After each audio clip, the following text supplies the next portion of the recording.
जय हिंद प्यारे साथियों, मैं अमन कुमार एक बार फिर आप सबका स्वागत करता हूं अपने यूट्यूब चैनल ई पुस्तक पर।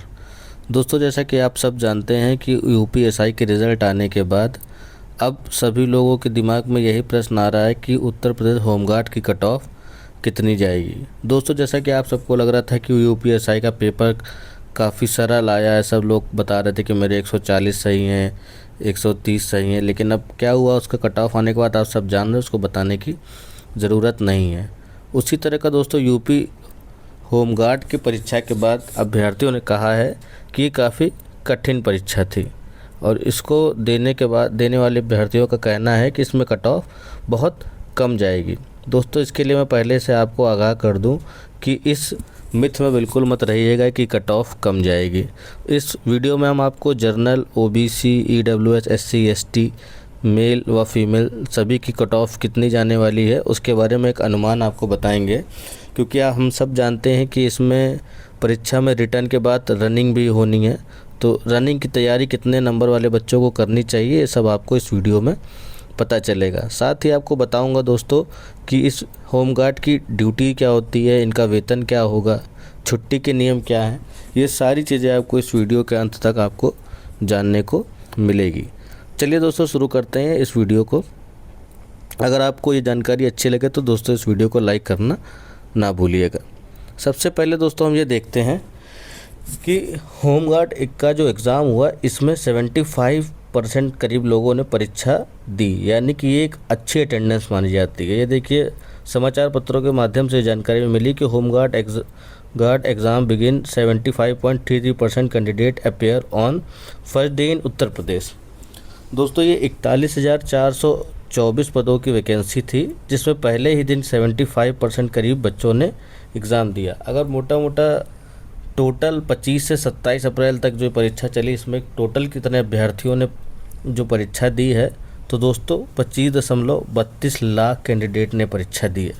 ये दोस्तों बहुत एक अच्छी संख्या मानी जाती है परीक्षा देने वाली, जो ये दिखाता है कि कंपटीशन बहुत कठिन हो चुका है, क्योंकि बहुत ज़्यादा मैक्सिमम बच्चों ने पेपर दिया।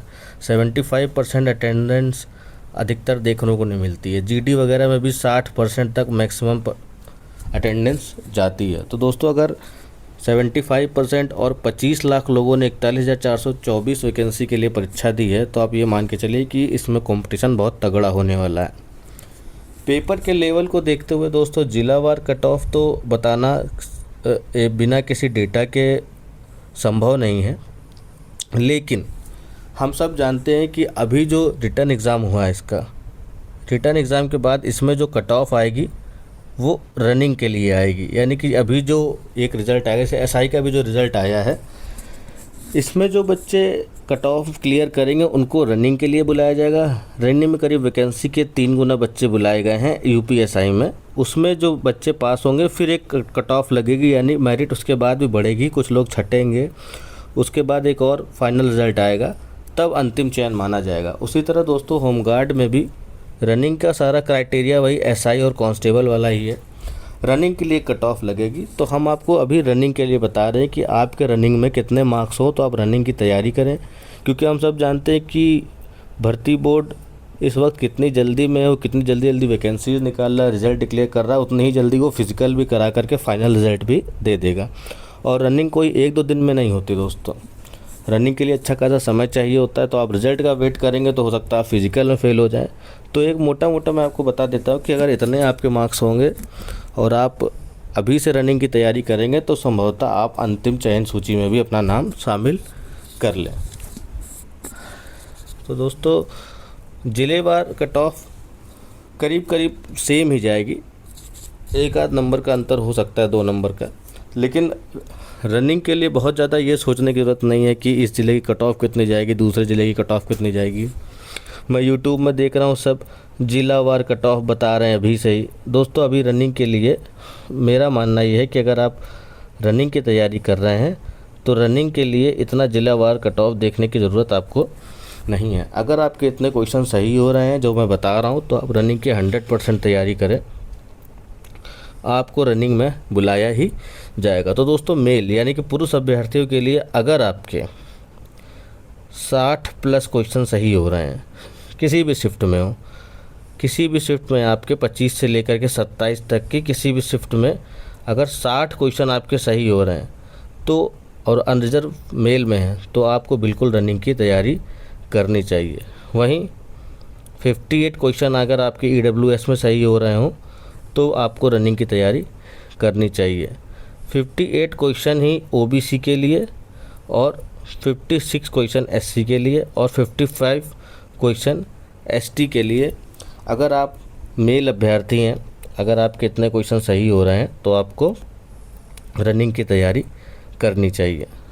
दोस्तों ये रहा मेल अभ्यर्थी यानी कि पुरुष अभ्यर्थियों के लिए। अगर आप महिला अभ्यर्थी हैं तो महिला अभ्यर्थियों में भी दोस्तों 60 क्वेश्चन अगर आपके सही हैं तो आप अनरिजर्व की महिला अभ्यर्थी हैं तो 60 क्वेश्चन पे आपको तैयारी करनी चाहिए। EWS में दोस्तों 58 क्वेश्चन में अगर आप महिला अभ्यर्थी हैं तो आपको अपने फिजिकल की तैयारी जारी रखनी चाहिए।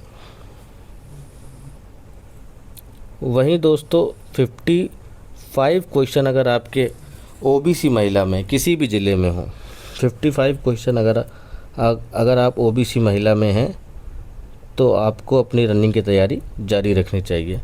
SC में 50 क्वेश्चन अगर आपके हैं महिला में और ST में 47 क्वेश्चन।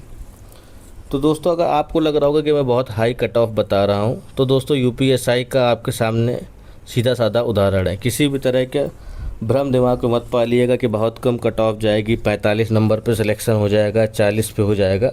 तो मैं साफ साफ आपको बता रहा हूँ ऐसा नहीं होने वाला है। आप रिज़ल्ट आने के बाद मेरा ये वीडियो ओपन करके देख लीजिएगा।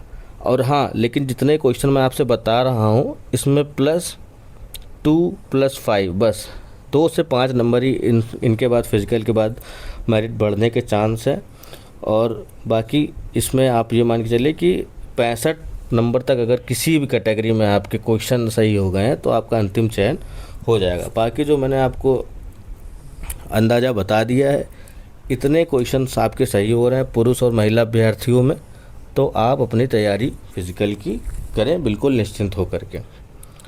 अब दोस्तों इस वीडियो को शुरुआत में मैंने आपको बताया था कि ड्यूटी के बारे में, वेतन के बारे में और छुट्टियों के बारे में। तो दोस्तों इनकी ड्यूटी क्या होती है, ड्यूटी जानने के लिए सीधे सीधे आप मान के चलिए ये पुलिस बल का सहायक बल है, होमगार्ड। पुलिस बल का सहायक है होमगार्ड, जिसे हम HG कहते हैं। आप इनके शोल्डर पर देखते होंगे UPHG करके बैच लगा होता है। जैसे साधारण पुलिस पर UPP यानी कि उत्तर प्रदेश पुलिस का जिस तरह से बैच लगा होता है, इनके शोल्डर पर UPHG लिखा होता है। ये साधारण रूप से उत्तर प्रदेश पुलिस के साथ मिलकर के उनकी मदद करते हैं।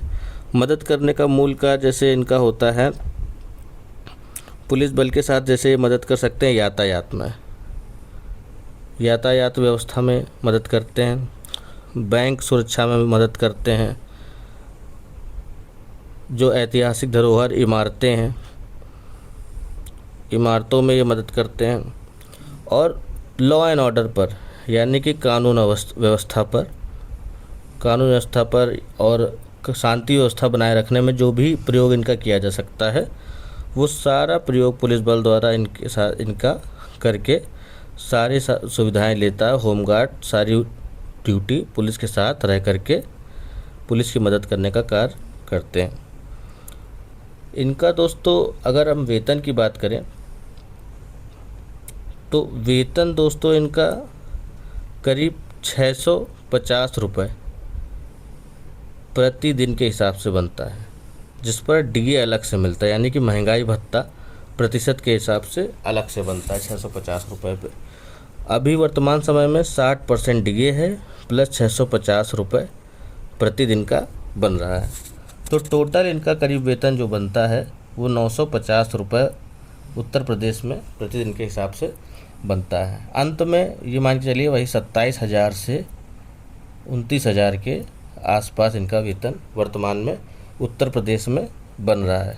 लेकिन दोस्तों इनके वेतन में एक चीज़ ये है कि ये दैनिक वेतन भोगी कर्मचारी हैं, यानी कि दैनिक वेतन भोगी का मतलब क्या हुआ कि ये ड्यूटी जाएंगे जिस दिन, उस दिन का पैसा बनेगा, नहीं जाएंगे तो इनका पैसा नहीं मिलेगा। जैसे मैं आपको समझाता हूँ। दैनिक वेतन भोगी कर्मचारी हैं ये,